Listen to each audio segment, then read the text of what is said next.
चल, तो जो चल रहा है हमारा, जो अष्टकर्म की बात चल रही है, कर्मों के आवरण की बात चल रही है, 8 प्रकार के आत्मा, यही 8 प्रकार कर्म के रूप में प्रत्येक आत्मा के ऊपर लगे हुए हैं, इसीलिए आत्मा के भी 8 प्रकार बताए हैं। तो अष्टकर्म से दबा हुआ आत्मा, रत्नप्रभा, पृथ्वी आदि प्रत्येक स्थान स्वद्रव्य, क्षेत्र, काल और भाव की अपेक्षा से अस्तित्व धराता है। मतलब प्रत्येक स्थान, पृथ्वी आदि प्रत्येक स्थान में स्वद्रव्य, क्षेत्र, काल और भाव, उस दृष्टि से प्रत्येक रत्न प्रभा क्या पूरा 14 राजलोक में प्रत्येक स्थान, यहाँ ध्यान दीजिए, 14 राजलोक का प्रत्येक स्थान, बराबर, प्रत्येक स्थान में आत्मा का अस्तित्व है कि नहीं? हाँ, वो सत्य स्वरूप आत्मा स्वरूप है।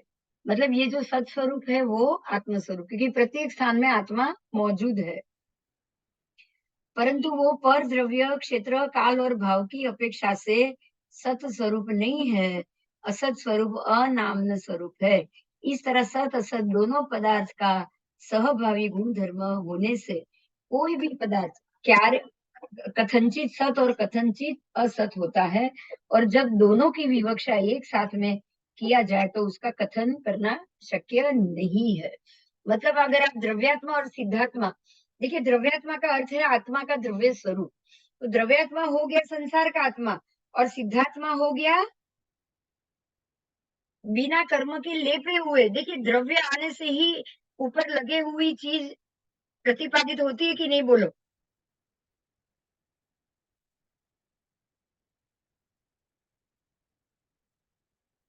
बराबर, द्रव्य शब्द आने से ही आत्मा के हमारी आत्मा संसारी है, और उसके ऊपर प्रत्येक कर्म द्रव्य के रूप में लगे हुए पड़े हैं। ये बात क्लियर होती है? हाँ,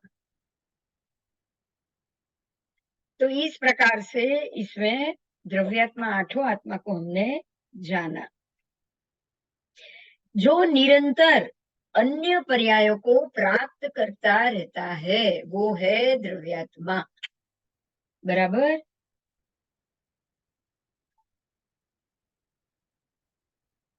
उपयोग की दृष्टि से आत्मा एक ही है, परंतु उसके विशिष्ट गुण और विशिष्ट अवस्था के आधार से 8 प्रकार हुए। आत्मा तो एक ही है उपयोग की दृष्टि से, बराबर, और आत्मा का उपयोग भी एक ही में रहता है, लेकिन विशिष्ट गुण के अनुसार उसके अंदर आत्म गुण है तो, अरे ज्ञान गुण है तो ज्ञानात्मा, दर्शन गुण है तो दर्शनात्मा। तो इस प्रकार से भेद हुए कि नहीं?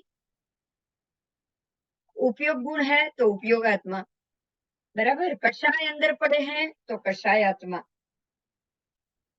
उसके बाद दर्शन पड़ा है दर्शनात्मा, चारित्र पड़ा है तो चारित्रात्मा, और वीर्य पड़ा है, मतलब वो खुद अपने आप को अलग अलग भवों में लेके जा सकता है, मनुष्य भव में से तिर्यंच में जाए, फिर अपनी मर्जी से काम कर सकता है, तो ही वीर्यात्मा आएगा कि नहीं, बताओ?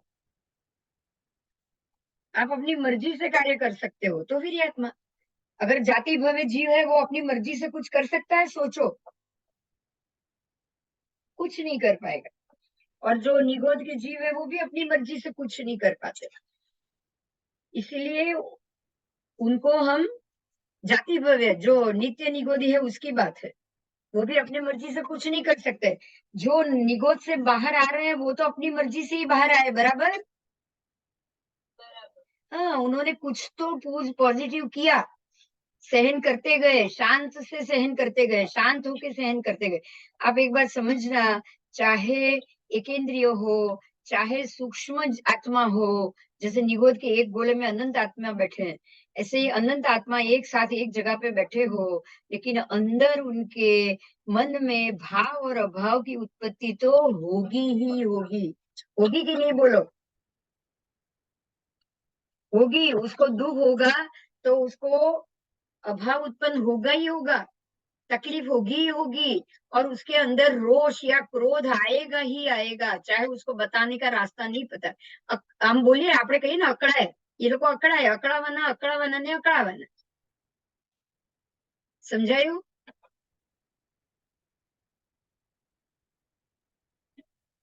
तो वो जो अकड़ामण फील होती है ना, वही उनका गुस्सा है, वही उनका रोष, और वही उनके कर्म बंध का भी कारण. और उसी में अगर कोई नहीं कोई शांत रह रहा है, चुप रह रहा है, और चुप होके वो दूसरे निगोद आत्मा के अलग अलग दूसरे निगोदों से उसकी आत्मा से वो दुख भोग रहा है, वो भी शांत होके भोग रहा है, तो आप समझिएगा कि ये अपने कर्म को काट रहा है और निगोद से जल्दी बाहर आएगा. समझ में आई बात? निगोद से बाहर आने के लिए भी शांति रखनी पड़ेगी, सहन शक्ति रखनी पड़ेगी. रखनी पड़ेगी कि नहीं? हाँ, रखनी पड़ेगी. बराबर. तो आज आपने ये 8 आत्मा देखा, और 8 आत्मा का परस्पर संबंध तो शायद हमने पहले देख लिया था, राइट? याद है? बोलो. परस्पर संबंध में मैं याद दिला देती हूँ, चलो कोई बात नहीं. 8 आत्मा का परस्पर संबंध हम एक बार देख लेते हैं. कषाय आत्मा है अगर, तो वो कषाय, अगर अब मेरे अंदर कषाय पड़ा है तो मेरा उपयोग आत्मा भी जागृति रहेगा, रहेगा कि नहीं? कषाय उपयोग के बगैर तो होगा नहीं ना. किस पे कषाय करना चाहिए, किस पे कषाय नहीं करना चाहिए, वो जागृत होगा कि नहीं? होगा. तो कषाय आत्मा के साथ उपयोग आत्मा भी रहेगा और दर्शन आत्मा भी रहेगा. या तो आप सम्यक दर्शन में उपयोग रखोगे या मिथ्या दर्शन में. बराबर. तो द्रव्यात्मा के साथ भी कषाय आत्मा का उपयोग, फिर योगात्मा के साथ भी उसका उपयोग, क्योंकि बिना योग तो कषाय लगेंगे नहीं. उपयोग भी आ जाएगा उसमें, क्योंकि उपयोग ही उसको समझाएगा कि मैं ज्ञान में उपयोग रखूं तो मेरे कषाय कम हो, या मैं वो ज्ञान मिथ्या ज्ञान में उपयोग रखेंगे तो कषाय और बढ़ेगा. ठीक है. तो दर्शनात्मा भी रहेगा कषाय आत्मा के साथ जुड़ा हुआ, या सम्यक या मिथ्या. और वीर्यात्मा भी रहेगा, क्योंकि कषाय का ज्यादा पोषण करना हो या उसको घटाना हो, तो बिना वीर्यात्मा का कुछ नहीं कर सकते. ठीक है. तो कषाय आत्मा का संबंध द्रव्यात्मा, योगात्मा, उपयोगात्मा, दर्शनात्मा और वीर्यात्मा पांचों के साथ हो रहा है. ठीक है. अब वो द्रव्यात्मा की बात की है. देखिए, द्रव्यात्मा तो दो प्रकार से ही है. एक है संसारी जीव, एक है मोक्ष के जीव. तो संसारी जीव तो आठों के आठों कर्म से बंधा हुआ है, तो संसारी द्रव्यात्मा का तो आठों आत्मा से संबंध हो गया. हाँ. अब मोक्ष के मुक्तात्मा द्रव्यात्मा का किससे संबंध है, बोलो. सिद्ध भगवान किस चीज का उपयोग रखेंगे ये 8 में से, कोई बताएगा? द्रव्यात्मा तो खुद है ही, वो द्रव्यात्मा ही उनको हम बोल रहे हैं. तो द्रव्यात्मा का वो सिद्ध सिद्ध भगवान क्या क्या चीज वहां बैठकर क्या करते हैं, ये बोलो.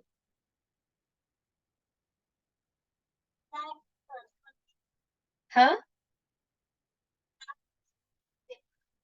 मार्गदर्शन नहीं. हाँ, दर्शन, खाली दर्शन. वो सबको देखते रहते कि नहीं? देखते रहते हैं ना. તો દર્શનાત્મા देखो જ્ઞાન नहीं આવે, કારણ કે જ્ઞાન તો ઉઘડી જ ગયું છે. પણ જોવાનું હોઈ શકે છે ને દ્રષ્ટિથી. તો ઉપર બેઠા બેઠા આખા જગતને જોઈ રહ્યા છે કે નહીં? તો દર્શનાત્મા. અને જોવા માટે પણ ઉપયોગ કરવો પડે કે નહીં? જોવું એ ઉપયોગ છે, રાઈટ? તો ઉપયોગ વગર તો જોઈ પણ નથી શકવાના ને. ना. એટલે उपयोगात्मा અને दर्शनात्मा, बस दो ही आएगा और कुछ नहीं आएगा. क्योंकि ना कषाय है ना ज्ञानात्मा है. ज्ञान तो खुल गया, अब तो और तो ज्ञानात्मा की जरूरत ही नहीं है. ज्ञान तो पूरा का पूरा खुल गया है. पर दर्शनात्मा तो अभी भी चालू है उनका, और उपयोगात्मा अभी भी चालू है कि नहीं, बोलो. है. उसके बाद है योगात्मा। योगात्मा का किससे संबंध? तो योगात्मा का द्रव्यात्मा से संबंध, क्योंकि संसारी जीव योग तो करेगा ही, मन वचन काया तीनों योग करेगा। फिर उपयोगात्मा से भी संबंध, फिर दर्शन से भी संबंध। मन वचन योग तो सम्यक दर्शन में भी आए और मिथ्या दर्शन में भी आएगा, आएगा ना। और वीर्यात्मा से संबंध। ठीक है, तो योग करना है, मन योग वचन योग काय योग का उपयोग करना हो तो द्रव्यात्मा, उपयोगात्मा, दर्शनात्मा और वीर्यात्मा। बराबर। मन वचन काया का उपयोग ज्ञान से नहीं हो है, ज्ञान से जरूरी है क्या बताओ? नहीं, ज्ञान से जरूरी नहीं, लेकिन दर्शन में तो जरूरी है। अब चौथा है उपयोगात्मा। उपयोगात्मा का किससे संबंध? तो उपयोग आप किस में रखोगे? दर्शन में ही करना है ना। ज्ञान में तो उपयोग करने की जरूरत नहीं, ज्ञान तो अंदर जितना उगड़ा है वो अपने आप यूज होगा। पर दर्शन कुछ चीज देखने के लिए उपयोग रखने की जरूरत पड़ती है, बराबर। हाँ, और दूसरा है द्रव्यात्मा। आत्मा को उपयोग में आना पड़ता है, अपने आप उपयोग नहीं होगा, अपने आप ज्ञान खुलेगा, लेकिन अब ज्ञान तो उसका खुद का ही गुण है, लेकिन उपयोग उसका गुण नहीं है। तो उपयोग में उसको जाना पड़ेगा ना। हाँ, अब उसके बाद है ज्ञानात्मा। पांचवा है ज्ञानात्मा। तो ज्ञानात्मा में उपयोगात्मा आएगा ना। हाँ, और दर्शनात्मा भी आएगा और द्रव्यात्मा भी आएगा, तीनों आ जाएगा ज्ञानात्मा में क्योंकि ना कषायात्मा है ना ही योगात्मा है, कुछ नहीं है। लेकिन ज्ञानात्मा के साथ उपयोगात्मा, दर्शनात्मा और द्रव्यात्मा, ये तीनों आ जाएंगे। फिर दर्शनात्मा, उसमें भी ये दो ही आएगा, ज्ञान नहीं आएगा, लेकिन उपयोगात्मा और दर्शनात्मा दोनों, द्रव्यात्मा दोनों आएंगे, बराबर। देखिए यहाँ एक चीज नोट कीजिए, ज्ञानात्मा है वहां दर्शनात्मा नहीं है, जहां दर्शनात्मा है वहां ज्ञानात्मा नहीं। उपयोग तो दो में से एक में ही रहेगा। हाँ, एक के बाद एक उपयोग उपयोग कर जरूर सकते हैं, इसलिए वो साथ में आएंगे, लेकिन एक ही समय में नहीं आएगा, बराबर। और ज्ञान अपने आप खुल जाएगा उघाड़। और दर्शन में तो सम्यक भी खुल सकता है और मिथ्या भी खुल सकता है, लेकिन ज्ञान तो एक ही है, खाली सम्यक। ज्ञान क्या है? खाली सम्यक।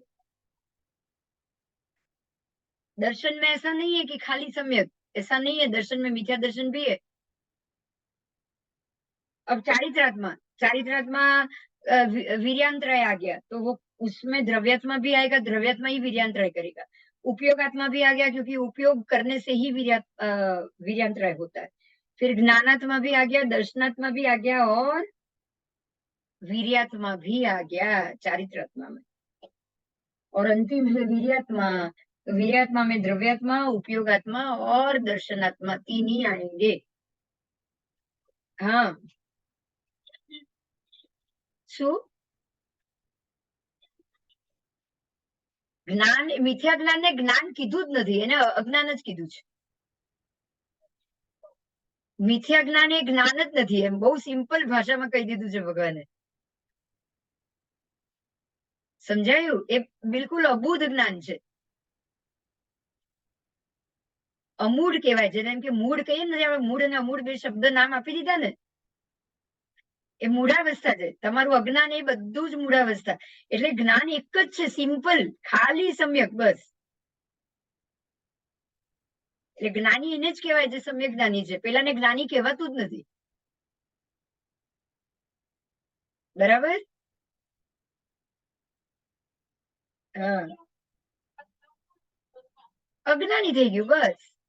જેનામાં સંકિત નથી ને એનું જ્ઞાન બધું જ અજ્ઞાન છે। પણ દર્શન માટે બંને કહી દીધા, મિથ્યા દર્શન પણ કહી દીધું, અને કારણ કે દર્શન એ દ્રષ્ટિ છે, દ્રષ્ટિકોણ છે। દર્શન એ શું છે? મારી ઈચ્છા। સમજાયું? જ્ઞાન એ મારી પોતાની ઈચ્છા નથી। વાત સમજાય?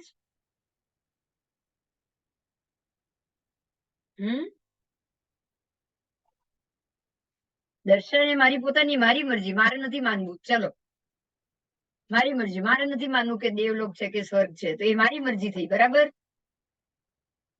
હા, એ જ્ઞાન નથી ને. જ્ઞાન તો સાચું છે એ જ છે, જે સત્ય છે એ જ્ઞાન છે. હું એમ કહી દઉં કે આવું કઈ છે જ નહીં, આ લખેલું બધું ખોટું, તો એ સત્ય તો છે જ નહીં. તો એ તો અજ્ઞાન થઈ ગયું ને, આમ જ અજ્ઞાન થઈ ગયું, થયું ને. છતાં મારું મિથ્યા દર્શન ઊભું તો છે જ ને આજે. જો હું આવું ઉલટું માનું તો એ ઉલટી માન્યતા બી આજે ઊભી છે કે નહીં? છે. એટલે દર્શન મિથ્યા પણ છે અને સમ્યક પણ છે, પણ જ્ઞાન માત્ર સમ્યક છે. બરાબર?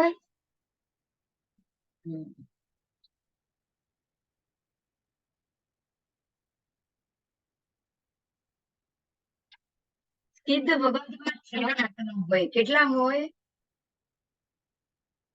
4. કયા કયા બોલો? હવે તો તમને મજા આવશે બોલવાની. બોલો.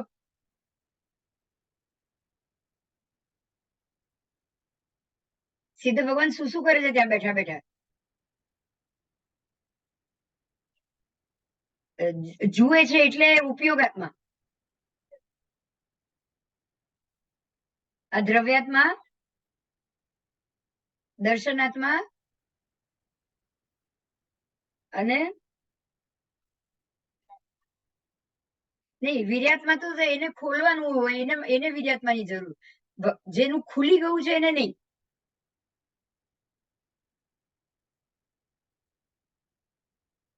વીર્યાત્મા તો મહેનત કરવાની છે. હવે એમને મહેનત તો કરવાની નથી. શરીર ક્યાં છે? પૂતગલાત્મા હોય તો વીર્યાત્મા આવે ને.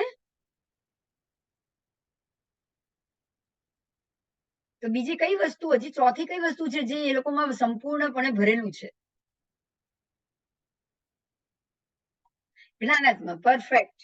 એટલે એનામાં કયા 4 છે? તો દ્રવ્યાત્મા, કારણ કે સિદ્ધ ભગવાનનું જે આત્મદ્રવ્ય છે એ એમનું શરીર. બરાબર? એટલે એ દ્રવ્યાત્મા. પછી બીજું જ્ઞાનાત્મા, કારણ કે જ્ઞાન તો ગુણ છે આત્માનો, ઉગડી ગયો છે પૂરેપૂરો, એટલે એ ગુણ સાથે જ બેઠા હોય ને.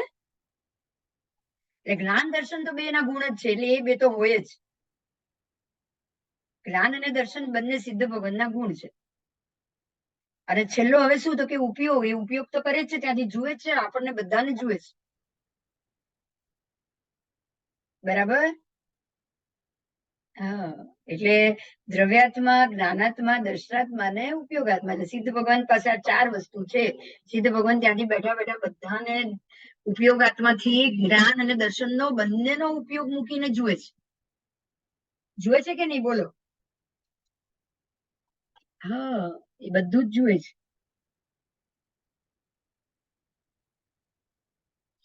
હવે મિથ્યા પ્રત્યેક જીવમાં કયા કયા આત્મા હોય?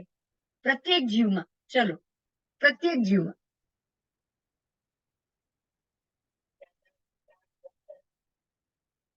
હા, દ્રવ્યાત્મા તો એક હોય જ, સૌથી પહેલું કોમન છે. દ્રવ્યાત્મા. પછી જ્ઞાન નહીં. જ્ઞાન નહીં, કારણ કે સમજી લો કે જે જીવોને અગૂઢ છે, સમ્યક દર્શન આવ્યું એને જ આવ્યું. બાકી પ્રત્યેક જીવમાં ક્યાં સમ્યક દર્શન છે? જ્ઞાનાત્મા એને જ આવશે જેને સમ્યક દર્શન આવી ગયું.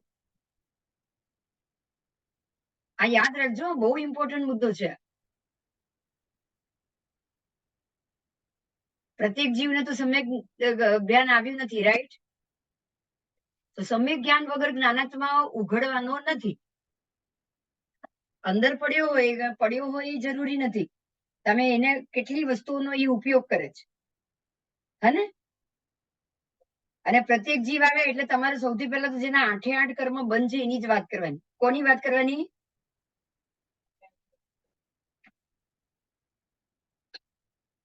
પ્રત્યેક જીવમાં તો એ જ આવશે ને. હા, તો 8 કર્મ બંધ હોય એની પાસે શું શું હોય? ઉપયોગાત્મા હોય જ. બરાબર? હા, ઉપયોગાત્મા તો હોય જ. અને દર્શન એ હોય, કારણ કે દર્શન એ મિથ્યા તો હોય ને, માન્યતા તો હોય.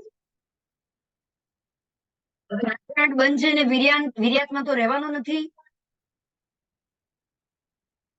જ્ઞાનાત્મા રહેવાનો નથી. ચારિત્ર્યમાં રહેવાનું નથી. મન વચન કાયા ત્રણેયનો ઉપયોગ યોગ રહેવાનો નથી. કારણ કે પ્રત્યેક જીવને કોઈ વાર મન પણ ન હોય ને વચન ન હોય, ખાલી કાયા હોય. બરાબર સમજાય છે? એટલે જેના નિગોદ જેવા જીવો, આપણે નિગોદ ની વાત કરીએ, નિગોદ જેવા જીવો એ લોકોને માત્ર દ્રવ્યાત્મા, પછી બીજો ઉપયોગાત્મા અને ત્રીજો દર્શનાત્મા. બસ આ ત્રણ સિવાય કોઈ આત્મા આ એ લોકોને હોય નહીં. જે નિત્ય નિગોદ્યા જીવ છે, જે જાતિ ભવ્ય છે, એને તો માત્ર ત્રણ જ હોય, બીજાની વિચાર જ નહીં કરવાનો. સમજાયું ને? હા, આ પ્રત્યેક જીવની વાત. પણ મિથ્યા દ્રષ્ટિમાં અને મિશ્ર દ્રષ્ટિમાં શું શું છે? મિથ્યા દ્રષ્ટિ અને મિશ્ર દ્રષ્ટિમાં કયો આત્મા નથી એ ખાલી વિચારીને કહો.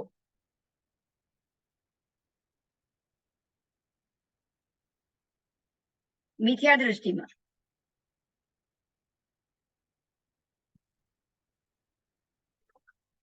જ્ઞાન ઉપયોગ તો છે જ. મિથ્યા માટે પણ, મિથ્યા વિચારવા માટે બી ઉપયોગ તો કરવો જ પડશે ને. જો દ્રષ્ટિ આવી ગઈ ને જેવી, એવું સંઘની જીવ આવી જશે. હા કે ના? હા, તો હવે જો સંઘની આવી ગયો તો દ્રષ્ટિ આવે ને જ્યારે પણ, ત્યારે ક્યાં તો સમ્યક દ્રષ્ટિ આવે ને ક્યાં મિથ્યા દ્રષ્ટિ આવે. તો તમને મિથ્યા દ્રષ્ટિ તો પૂછી જ લીધું છે. તો મિથ્યા દ્રષ્ટિને દર્શન તો હોય જ. શું નથી? જ્ઞાન નથી ને. જ્ઞાન મિથ્યા છે, જ્ઞાન સમ્યક જ છે. બરાબર. બાકી બધું મિથ્યા છે. જો ઉપયોગ મિથ્યા છે, કષાય મિથ્યા છે, મન વચનનો યોગાત્મા મિથ્યા છે, ચારિત્રાત્મા મિથ્યા છે, બધું મિથ્યા છે. મિથ્યામાં માત્ર એક જ વસ્તુ નથી, એ છે જ્ઞાન. સમજાયું? હા, તો મિથ્યા દ્રષ્ટિમાં, જ્ઞાનાત્મા અને ચારિત્રાત્મા પણ નથી ને. કારણ કે ચારિત્રાત્મા જ આવે છે ને. ચારિત્ર મોહનીય, મિશ્ર મોહનીય, મિથ્યાત્વ મોહનીય શેમાં આવે? મોહનીમાં જ આવ્યું. અને મોહનીય નો ક્ષય જ તમારું ચારિત્રમાં તમને ઉત્કૃષ્ટતા આપે. બરાબર. હા, ઠીક છે. ચલો, સમજાયું? મજા આવે છે? હા, હવે હવે 8 આત્મામાં આપણે 14 ગુણસ્થાન મૂકવાના છે. બહુ મજા આવશે. આવશે ને મજા? હા, તો હવે 8 આત્માની અંદર 14 ગુણસ્થાન મૂકો. સૌથી પહેલું આવ્યું દ્રવ્યાત્મા. બોલો, એમાં કેટલા ગુણસ્થાનકો છે?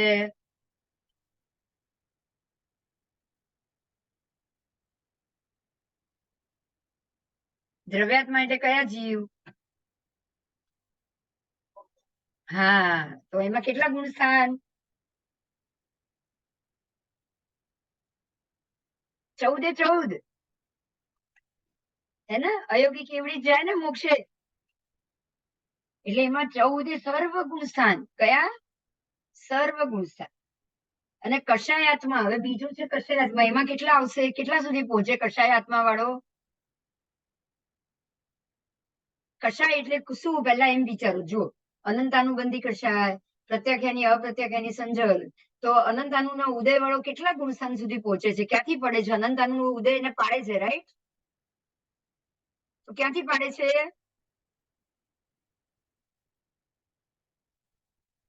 આઠમો નહીં, કયો છે પડવાનું? કયું છે? 11મું. તો એ 10 સુધી તો ગયો ને? એ 10 સુધી ગયો કે નહીં? તો કષાય આત્માની અંદર 10 ગુણસ્થાન આવે. કેટલા સુધી આવે?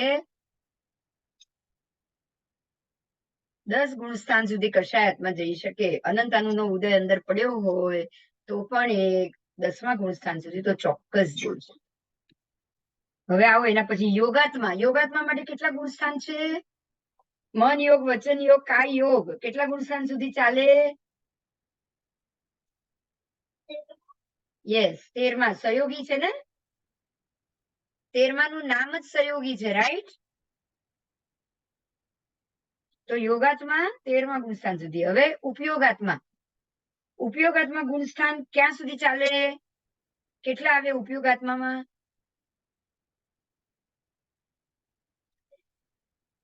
હા, 14 બહુ સરસ. 14 કેમ? કારણ કે સિદ્ધાર્થમાં ઉપયોગ તો કરે છે કે નહીં? સિદ્ધાર્થમાં ઉપયોગ તો કરે જ છે, ત્યાં બેઠા બેઠા સિદ્ધના જીવો. એટલે ઉપયોગાત્મામાં સર્વ ગુણસ્થાન આવી ગયા, સર્વ ગુણસ્થાન. એના પછી જ્ઞાનાત્મામાં કેટલા આવશે?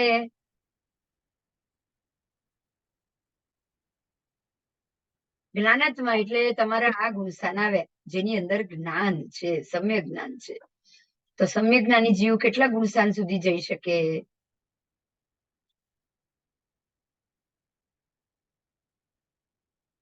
14 સુધી તો નહીં. જ્ઞાનાત્મા 14 સુધી નહીં આવે. પછી તો જ્ઞાન એનું પૂરું થઈ ગયું, પછી એના આગળ નથી જવાનું. જ્ઞાનનો ઉઘાડ થઈ જાય એના પહેલા તમે જ્ઞાન ઉઘડ્યું નથી ત્યાં સુધી માંગ્યું છે. જો 13મા ગુણસ્થાને જ્ઞાનનો ઉપયોગ નથી, બરાબર? 14મે બી જ્ઞાનનો ઉપયોગ નથી, કારણ કે એ લોકો દર્શન મૂકે છે ને. આજે સહયોગી કેવલી એ 13મું અને અયોગી કેવલી એ 14મું. તો સહયોગી કેવલી ને અયોગી કેવલી બે ગુણ સ્થાનકે જ્ઞાનનો ઉપયોગ હોય છે ખરો? પહેલા બતાવો. નહીં, એના પહેલા તો જ્ઞાન ખુલે ત્યારે તો સહયોગી કેવલી બને. 13મે ગુણ સ્થાનકે તમે જાઓ ત્યારે જ્ઞાન ખુલી ગયું હોય કે નહીં? હા, તો હવે તમારે જ્ઞાનનો ઉપયોગ છે? ખુલી ગયા પછી બોલો. નથી. ખુલી ગયા પછી નથી. પછી તો માત્ર જોવાનું જ છે ને બોલવાનું જ. કેવળી ભગવંત કોઈના આત્મા પ્રદેશને જોઈને કહે છે કે તારા આટલા ભવ બાકી છે. જ્ઞાનથી નથી કહેતા, એ જોઈને કહે છે, દર્શનાત્માથી કહે છે, રાઈટ? હા, તો એમને જ્ઞાનનો ઉપયોગ ક્યાં સુધી? આપણે જે આ ધ્યાન બોલીએ છીએ ને, જે શુક્લ ધ્યાનના 4 ભેદ, આ બધા ભેદ ક્યાં સુધી હોય? બોલો.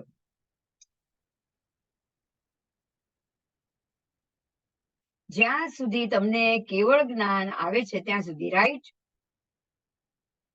તો કેટલા જ્ઞાન સુધી, કેટલા ગુંઠાણા સુધી? કેવળ જ્ઞાન પહેલાનું ગુંઠાણું કયું?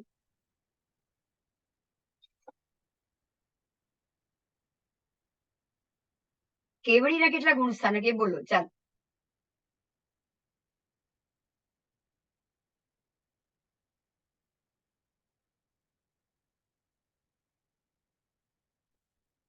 કેવળીના છેલ્લા 2, 13 અને 14. સહયોગી કેવળી, અયોગી કેવળી. તો જ્ઞાનાત્મા 12 ગુણસ્થાન સુધી હોય. ક્યાં સુધી હોય? કેમ? કારણ કે 12મા ગુણસ્થાને જ એના સર્વ જ્ઞાન ગુણનો ઉઘાડ થશે, ત્યારે એ 13મે જશે ને.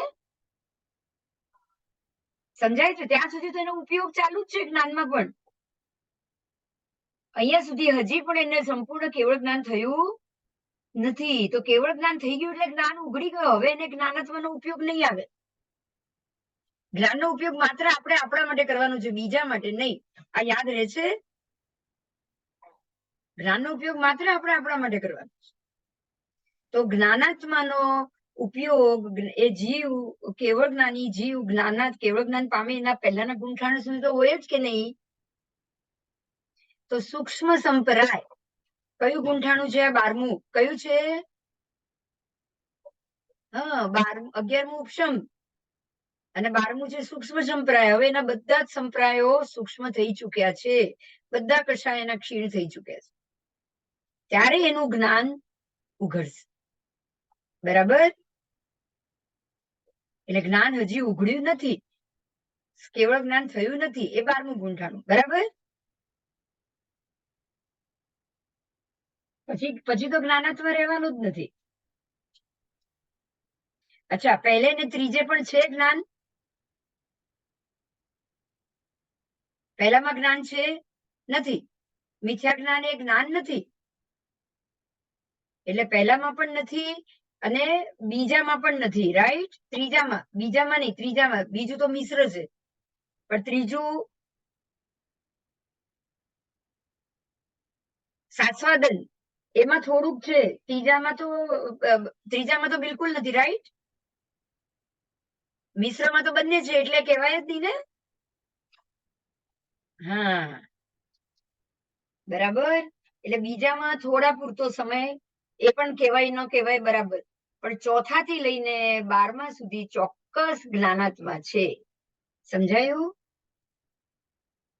હા.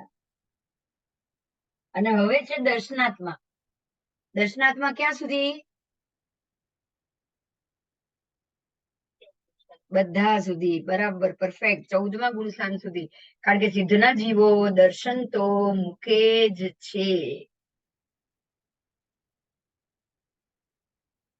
બરાબર. ચારિત્રાત્મા ક્યાં સુધી?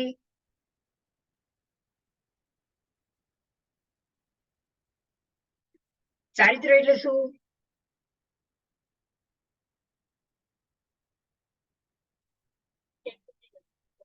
હા, પણ ક્યાંથી સ્ટાર્ટ થાય? 14 સુધી બરાબર છે, કારણ કે ચારિત્ર એટલે દીક્ષા, બરાબર. પણ એ શરૂ ક્યાંથી થશે? ના, આપણે ચારિત્રમાં નથી. આપણે ચારિત્રમાં ન કહેવાય. દીક્ષા ક્યારે લે? કયા ગુણ સ્થાને દીક્ષા લેવું? એટલે કયા ગુણ સ્થાને આવો? 5મું દેશવીરથી જ. પણ સર્વવીરથી ક્યારે આવશે? છઠ્ઠે. ક્યારે આવશે? છઠ્ઠે. એટલે 6 થી લઈને 14 સુધી આવશે, બરાબર. અને વીર્યાત્મા. વીર્યાત્મા કોનામાં છે? બોલો. હા. હા, જા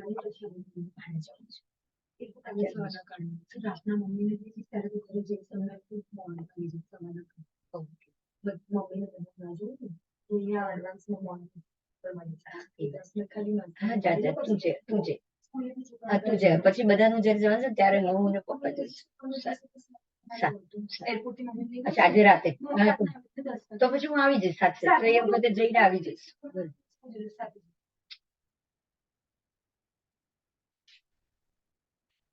બોલો, સમજાયું? હા.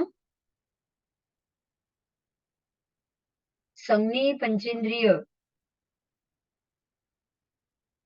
વીર્યાત્મા. વીર્યાત્મા બધા જ ગુણ ઠાણે હોય. ક્યાં ક્યાં હોય? કેવી રીતે? તો વીર્યાત્મા વગર પહેલેથી બીજે તમે જવાના જ નથી. વાત સમજાય છે? વીર્યાત્મા જો પહેલેથી બીજે ગુણ સ્થાને કોણ ચડશે? પંચેન્દ્રિય સિવાય ચડી શકશો?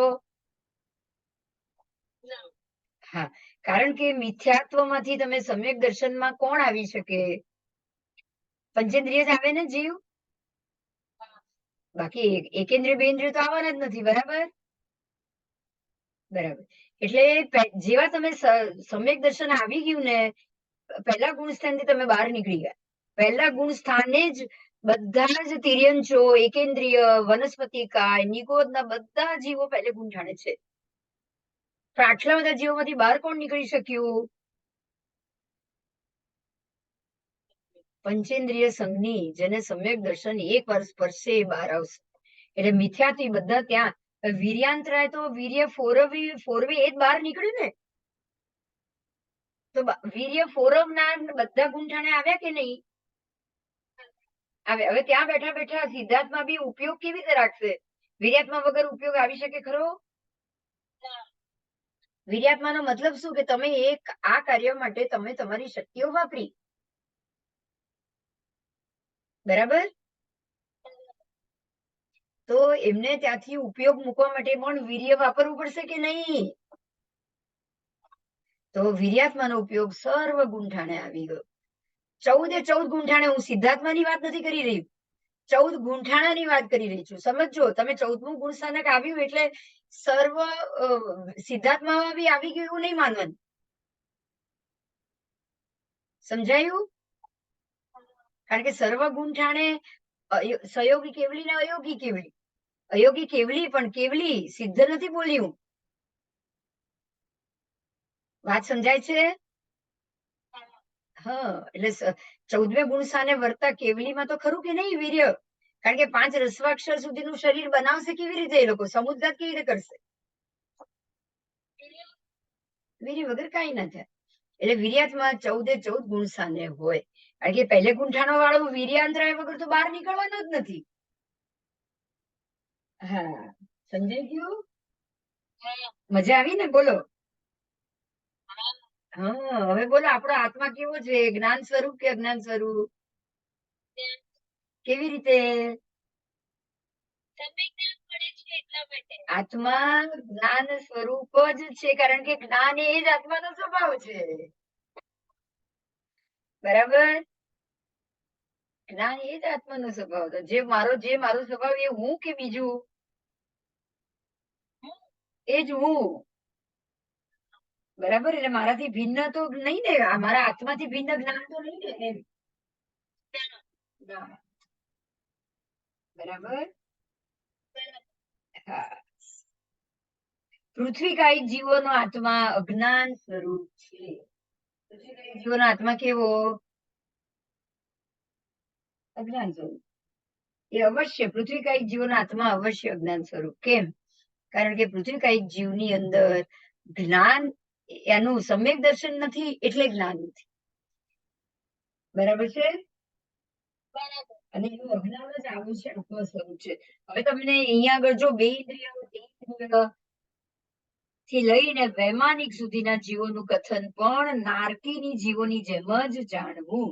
નારકીનો જીવ આત્મ સ્વરૂપ છે, તો જેનું જો એનું આત્મા જ્ઞાન સ્વરૂપ થયો, તો આ નારકીનું જીવ એ જ્ઞાન સ્વરૂપ છે. સમજો? કારણ કે પંચેન્દ્રિય છે. વૈમાનિક દેવલોકનો જીવ એ જ્ઞાન સ્વરૂપ થયો, કારણ કે પંચેન્દ્રિય છે. તિર્યંશ અને મનુષ્યમાં પંચેન્દ્રિયનો આત્મા એ જ્ઞાન સ્વરૂપ થયો, કારણ કે એ પંચેન્દ્રિય છે. એ સિવાય એકેન્દ્રિયથી લઈ માંડી અને પૃથ્વી કાયિક, અપકાયિક, તેવું કાયિક, વાયુ કાયિક, વનસ્પતિ કાયિક થી માંડી અને બે ઇન્દ્રિય, તેન્દ્રિય, ચૌરિન્દ્રિય આ બધાનો જીવ કોના જેવો થયો? અજ્ઞાન સ્વરૂપ. કોના જેવો થયો? બરાબર? સમજાયું? કારણ કે એમાં સંજ્ઞા નથી, સમજ નથી.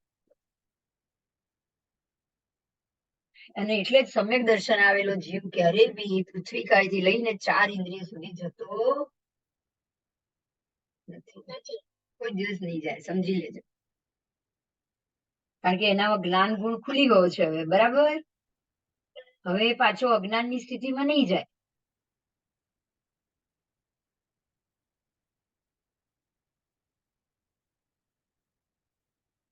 જ્ઞાન અને દર્શન આત્માના મુખ્ય ગુણ છે. આત્માના મુખ્ય ગુણ કયા? જ્ઞાન અને દર્શન.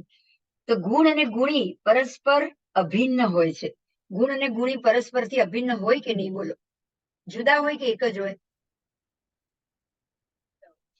ગુણ એટલે જ્ઞાન અને દર્શન, અને ગુણી એટલે જેની પાસે જ્ઞાન છે, જેની પાસે દર્શન છે. તો આ બે અલગ જ થયા ને, ગુણ અને ગુણી. એટલે ગુણ એ વસ્તુ છે અને ગુણી એ વસ્તુનો ધારક થયો.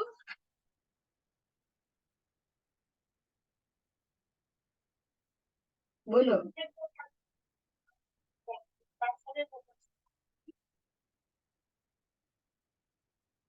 તો ગુણ અને ગુણીથી એને સમજવાનું. બરાબર? તો હવે ગરમ પાણી, પાણી ગરમ થયું, સમજો. તો કોના કારણે થયું? એમાં એમાં કયા ગુણથી? એમ એ ગરમી એનો ગુણ છે, પણ એ ગરમ કરનાર પાણી પોતે નહીં ને. ના, સમજાય છે? એને ગરમ કરનાર કોણ? ગરમી, અગ્નિ, અગ્નિ અથવા ગરમી. એવી રીતે જ્ઞાન અને દર્શન એ આત્માનો ગુણ થયા, પણ એ જ્ઞાન અને જ્ઞાનને અજ્ઞાન કરનાર કોણ?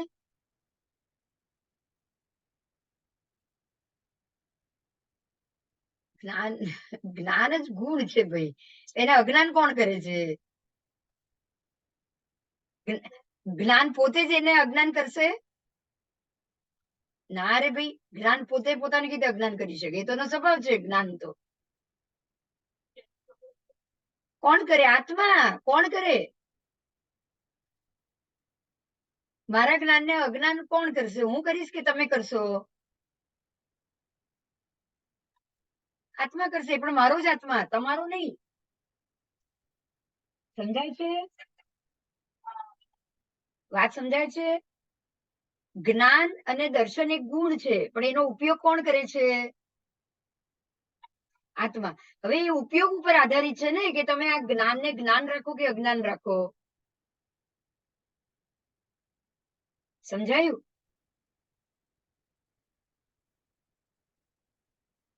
તો જેનો આત્મા સમ્યક, એને સમ્યક રાખશે, ને જેનો આત્મા મિથ્યા, એને કેવું રાખશે? મિથ્યા રાખશે. જેના આત્મામાં સમ્યક થવાની શક્યતા, એને સમ્યક કરી શકશે.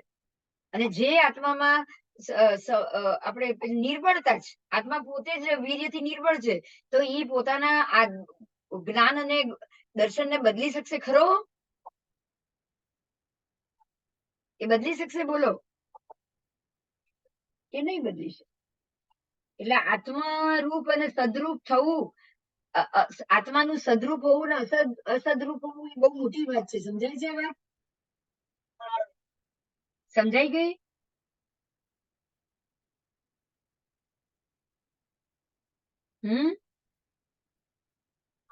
હા, એ બહુ મોટી વાત છે. તમારા અંદર આ શક્તિ છે કે નહીં, એ બહુ મોટી વાત છે. અને આપણે આખો દાડો લોકોને ટોકતા હોઈએ કે એટલી અક્કલ નથી ચાલતી, એટલી અક્કલ નથી ચાલતી. હા, આપણી કેટલી મોટી ભૂલ છે, વિચાર કરો તમે. બોલો. આજે એ વાતની ખબર પડી ગઈ કે આત્માઓમાં પણ ડિફરન્ટ છે.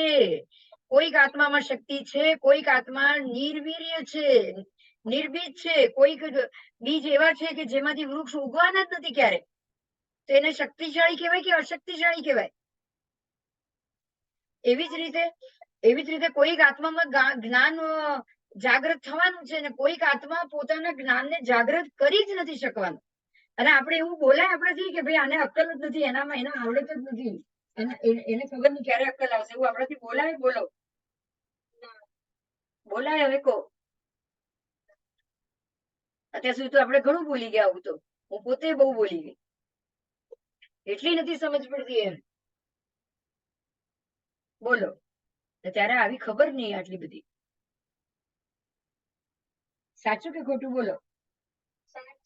હા, આપણને નથી ખબર. આ નથી ખબર એટલે આપણે આ બધું બોલી જઈએ છીએ.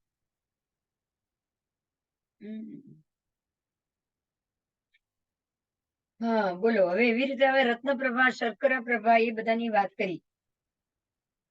તો રત્નપ્રભા પૃથ્વી, હવે પૃથ્વીની વાત છે. પોતાના સ્વરૂપથી આત્મરૂપ, પણ પર સ્વરૂપથી એ નો આત્મરૂપ છે. જુઓ, રત્નપ્રભા નરક પૃથ્વી, પૃથ્વીની વાત કરી છે. પૃથ્વી એટલે જે બધી રત્નથી બનેલું પિંડ છે, એની વાત છે.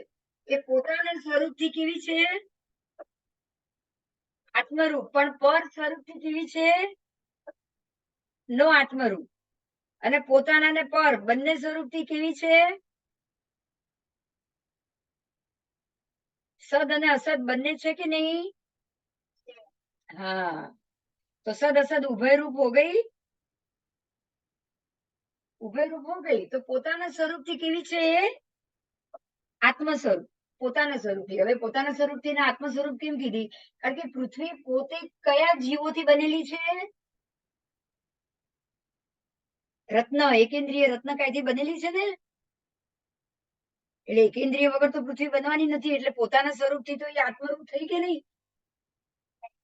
પણ એ આત્મરૂપ કેવું? આ આત્મારૂપ કેવું? એનામાં શક્તિ છે બિલકુલ બદલાવાની? પોતાના પર્યાયને બદલવાની શક્તિ છે એની અંદર? તો એટલે એ નો આત્મારૂપ. કેવી? આત્મારૂપ, નો આત્મારૂપ.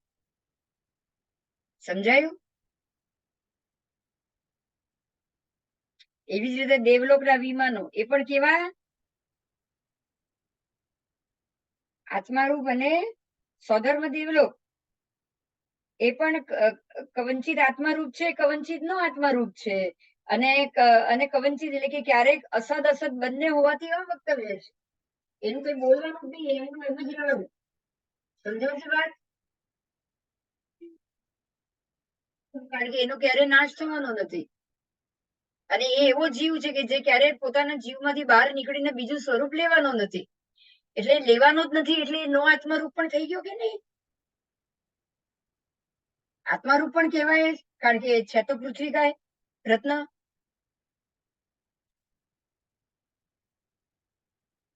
હવે એ પૃથ્વીકાય ને આપણી ધરતીના પૃથ્વીકાયમાં શું ફેર હવે સમજાય છે અત્યારે? એ પૃથ્વીકાય એવું છે કે જે ક્યારેય નાશ પામવાનું નથી, ક્યારેય નાશ પામવાનું નથી, અને ક્યારેય એની ઉત્પત્તિ પણ થવાની નથી. એટલે એ આત્મારૂપ અને નો આત્મારૂપ બંને થયું. જયારે આપણું અહીંયા રત્ન પૃથ્વીકાય હશે કોઈ, તો એ ક્યારેક તો નાશ પામશે, અને નાશ પામશે એટલે ફરી બીજા પર્યાયમાં જન્મશે. હા, તો એ કેવું થયું? સતરૂપ થયું? અસતરૂપ નહીં ને? નહીં. તો એ સતરૂપ થયું. તો જયારે આ બંને ભેગા થયા તો સત અસત બંને રૂપ થયા, ઉભય રૂપ કહેવાય ને. હવે ઉભય રૂપ આવ્યું કે ભાઈ એની ઉત્પત્તિ પણ નથી અને એનો નાશ પણ નથી. સમજાયું? જેની ઉત્પત્તિ પણ ન હોય, જેનો નાશ પણ ન હોય, તો એ અવ્યક્તવ્ય રૂપ થઈ ગયું કે એમાં કોઈ ઉલ્લેખ કરવાનો શાશ્વત થઈ ગયો. બીજા શબ્દમાં એને શું કહીશું આપણે? એ અવક્તવ્ય છે, એ શાશ્વત છે. એટલે પૃથ્વીની દ્રષ્ટિએ એ અવક્તવ્ય શાશ્વત, પણ એની અંદર જે જીવ આવીને રે, એ જીવ પોતે કેવા? નાશવંત. નાશવંત. અંદર જેટલા નારકીના જીવ આવીને રહેશે એ તો બધા આવીને જવા વાળા ખરા ને. કાળ પામે આવીને ટાઈમ પૂરો થશે એટલે નીકળી જશે. સધર્મ દેવલોકમાં જેટલા દેવલોકના વિમાન હશે એ શાશ્વત, પણ અંદર જીવ તો આવજા કરશે કે નહીં? બસ હવે એટલો ખ્યાલ આવ્યો આજે કે આ પૃથ્વીના જીવો, નારકીની પૃથ્વી છે શેની બનેલી? જીવરૂપ તો ખરું, એને ના ન કહી શકો, પણ પાછું નો જીવરૂપ પણ કહેવાય. આત્મારૂપ પણ ખરું. જીવરૂપ હોય તો જે આત્મારૂપ હોય તો જે જીવરૂપ છે ને, પણ પાછો નો જીવરૂપ પણ, કારણ કે આ કઈ અહીંયાથી તૂટીને આ આત્મા અહીંથી જવાનો તો જાતિ ભવ્ય થયું કે નહીં? બોલો.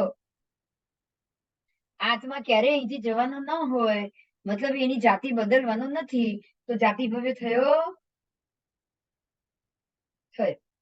તો એ જાતિ ભવ્ય થયો. ચાલો હવે આગળ અસદ અસદ રૂપ થયો. રત્નપ્રભા પૃથ્વી કથનચિત આત્મરૂપ, કથનચિત નો આત્મરૂપ, કથનચિત ઉભય રૂપ. એવી જ રીતે દેવલોક પણ આત્મરૂપ પણ, નો આત્મરૂપ પણ અને ઉભય રૂપ પણ થયો. બરાબર? પણ શું ભરત ક્ષેત્ર એવું ખરું? ના, કારણ કે એની તો માટી પીગળે છે ને, ઓગળે છે ને.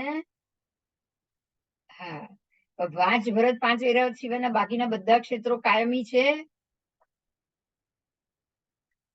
કાયમી છે ને બાકીના પર્વતો ને ક્ષેત્રો તો કાયમી ખરા, એમાં કોઈ ના નહીં.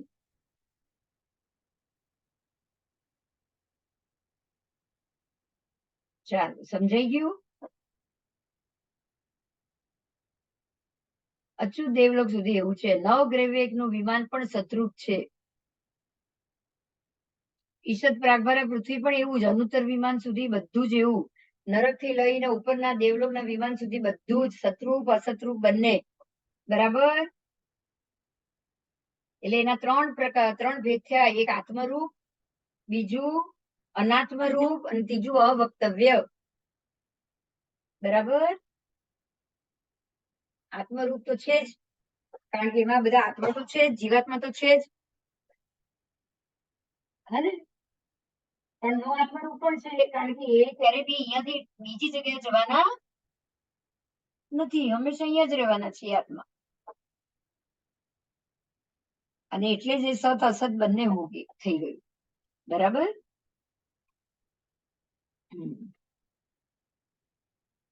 આવું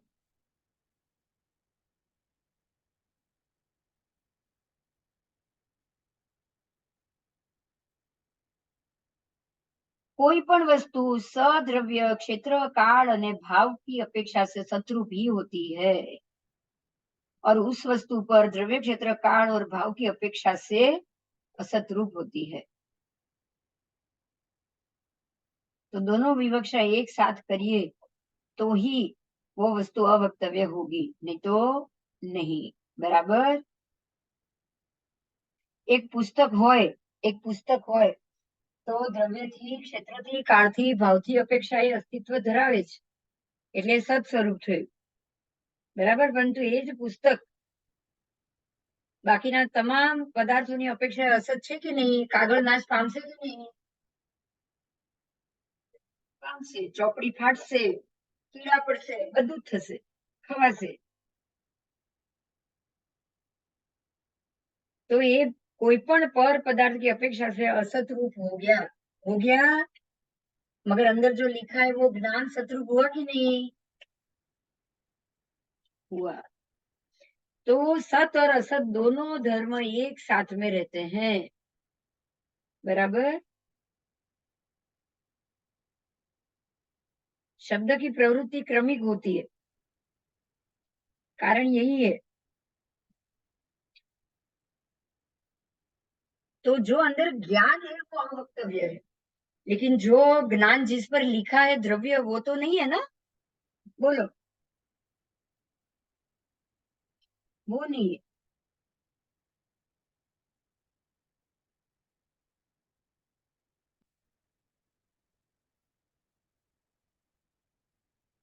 आओ.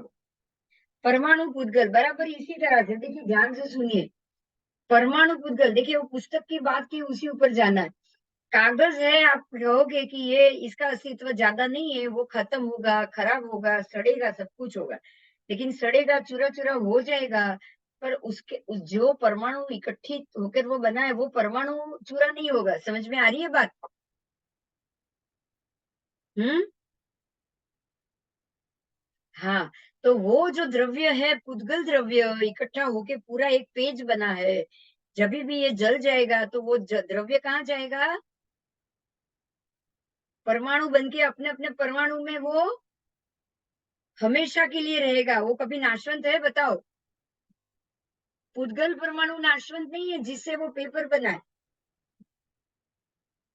तो वो तो शत्रु हुआ कि नहीं?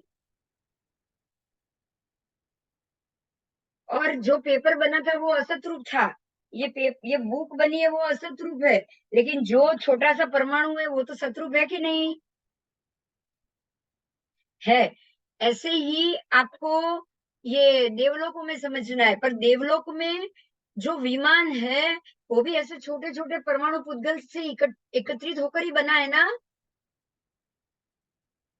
ऐसे ही जो परमाणु पुद्गल है उससे वो एकत्रित होकर बना है. ये पुस्तक जल सकता है, खत्म हो सकता है, लेकिन देवलोक का विमान तो जलना या टूटना भी पॉसिबल नहीं है बताओ. नहीं है. बराबर. तो अब परमाणु स्कंद की बात की. पहला एक छोटा सा पुद्गल, पहले एक एक पुद्गल की बात करेंगे. बोलो, पुद्गल शत्रुप है या असत्रुप? शत्रुप भी है और असतरूप भी है और अवक्तव्य भी है. कैसे? शत्रुप था तभी तो ये पुस्तक बना,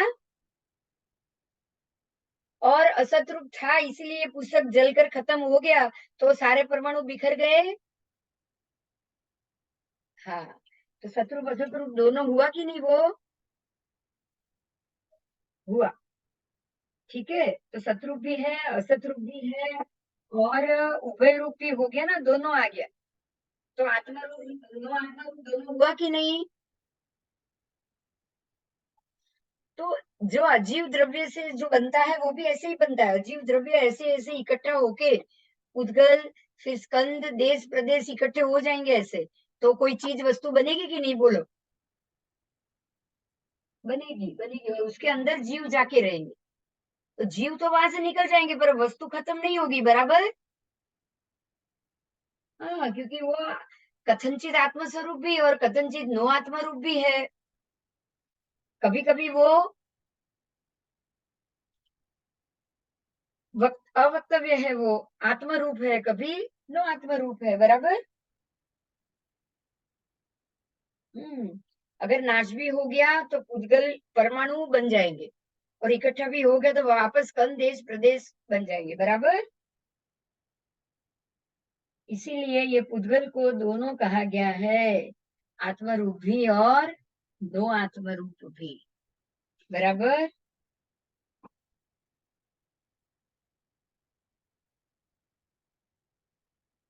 चलो अभी ये आत्मरूप नो आत्मरूप पुद्गल प्रदेश और स्कंद कल करें।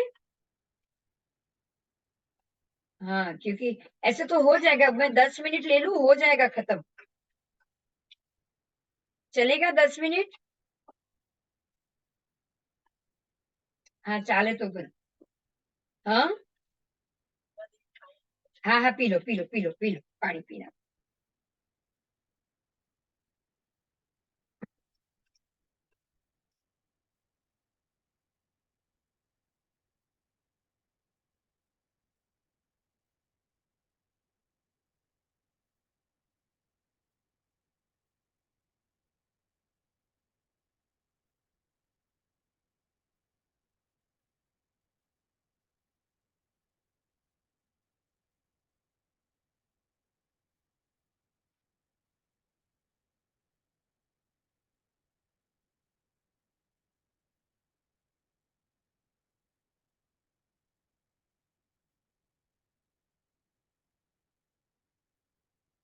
अभी जो परमाणु पुद्गल है वो सतरूप भी है, असतरूप भी है, और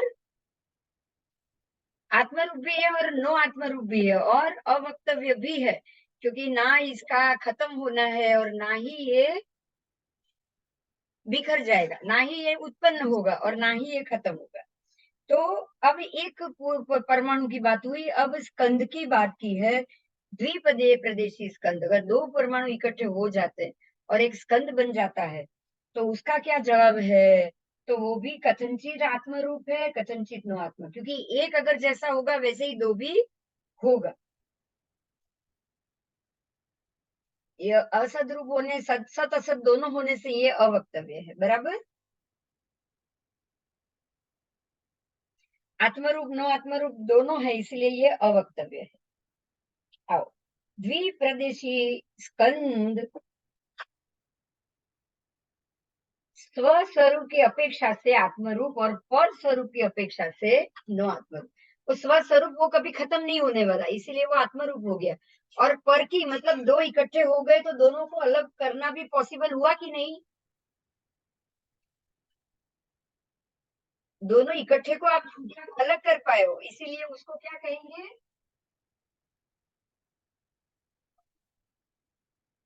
पर स्वरूप से वो नो आत्मरूप हुआ ना, इकट्ठा टूट पाया, बराबर। हाँ, वो टूट गया, आप उसको अलग कर पाए, इसलिए वो नो आत्मरूप हुआ। लेकिन एक को खत्म नहीं कर सकते हो, इसलिए वो आत्मरूप है। एक देश में सद्भाव पर्याय की अपेक्षा से और एक देश में असद्भाव पर्याय की अपेक्षा, देखिए मानो कि ये पुद्गल का बना हुआ शरीर, तो बहुत सारे इकट्ठे होके पुद्गल स्कंद बना, ये मेरा शरीर है, उसका नाम है पुद्गल स्कंद। तो ये जब इकट्ठा होके बन चुका है, उसको तो अलग कर सकते हैं ना? हाँ, तो वो नो आत्म स्वरूप है, तो वो आत्मस्वरूप हो गया। अगर नहीं कर सकते हैं तो वो असत होता, और कर सकते हैं तो वो सत हुआ, बराबर। आप उसको अलग कर सकते हो, तो आत्मरूप नो आत्मरूप दोनों आ गया। उसमें जो एक टुकड़ा है, एक पुद्गल, वो आत्मरूप है। आप एक एक पुद्गल को नाश नहीं कर पाओगे, लेकिन सबका जो स्कंद बना है उसका आप नाश कर सकते हो, उसको जला सकते हो, मार सकते हो, खत्म कर सकते हो, जैसे कि डेड बॉडी को आप जला सकते हो। तो क्या हुआ अभी, जो जलकर खत्म हो गया वो असत हो गया, मगर अंदर का जो जलकर खत्म हुआ नहीं हुआ है, वो आप उसको जलाना कह सकते हो, खत्म नहीं हुआ, राइट। क्योंकि वो जो स्कंद बना था ना, वो अब एक एक परमाणु में बिखर गया, तो वो तो खत्म नहीं हुआ है ना, वो अभी भी सत है, इसलिए सत असत दोनों हुआ। तो इस प्रकार से स्वद्रव द्रव्य क्षेत्र काल और भाव की अपेक्षा से सतरूप आत्मरूप भी हुआ एक पुद्गल, सतरूप आत्मरूप, और जो असंख्य पुद्गल का स्कंद बना था वो असतरूप लो आत्मरूप हुआ, बराबर। कुछ नहीं है, एकदम छोटी सी बात है, पर उसको समझ लेना ही जरूरी है। तो द्विप्रदेशी में भी ऐसा, त्रिप्रदेशी में भी ऐसा, आत्मा त्रिप्रदेशी स्कंद आत्मा सतरूप है, कभी कभी आत्मरूप है, क्योंकि एक ही है तो आत्मरूप है। अब इकट्ठा होके वो पूरा बन चुका है, तो नो आत्मरूप बन गया, क्योंकि नो आत्मरूप, अब उसको आपने उसको तोड़ के खत्म कर दिया, तो नो आत्मरूप बन गया। एक को तो खत्म नहीं कर पाओगे, इसलिए वो आत्मरूप है। तो इसी तरह आपको उसको समझना है।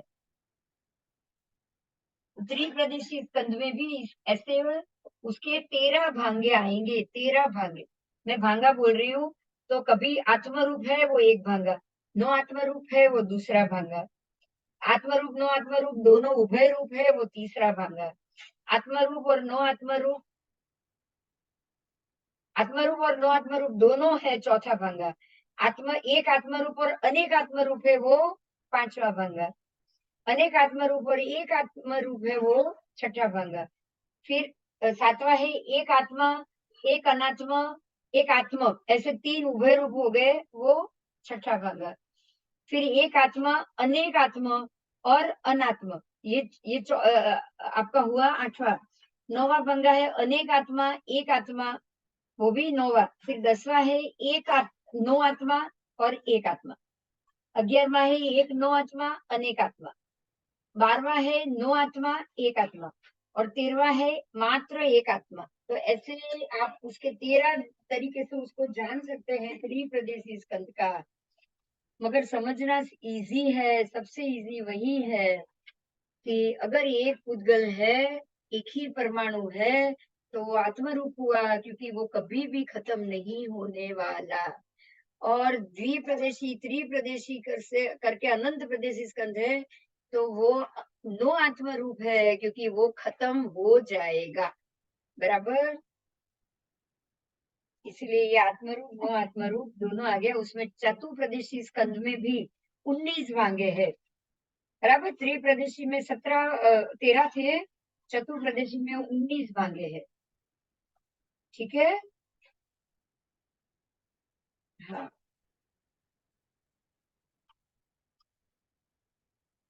द्विप्रदेशी में 12 भांगे। तो इस प्रकार से इसमें भांगा हुआ। तो आपको, मुझे ऐसा लग रहा है कि परमाणु पुद्गल नाशवंत नहीं है, तो इसीलिए वो आत्मा रूप है।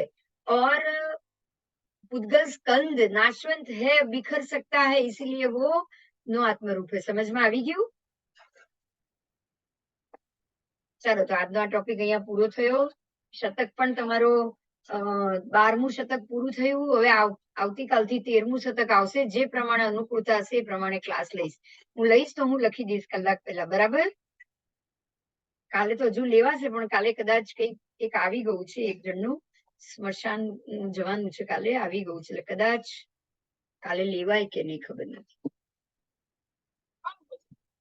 અમારા યાચનાના દાદા,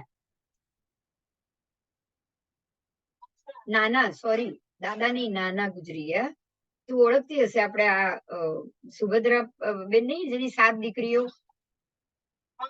હા, તમારે આ પેલા હતા ને, જે અશ્વિન શું કહેવાય, મદ્રાસી કે શું નામ હતું? હા, એના સસરા રીનાના પપ્પા। હા, એ તો તું ઓળખે છે, એટલે તને ખ્યાલ છે નામ। ગુજરી ગયા તો અહીંયા નાણાવટીમાં રહ્યા, યાચના હમણાં ત્યાં જ ગઈ છે। અને રાતના એની મમ્મી આવે છે ફ્લાઇટમાં। એટલે કાલે કાઢશે એટલે જોવું તો પડશે ને. વેવાણના પપ્પા થાય એટલે આપણે તો વેવાણના પપ્પા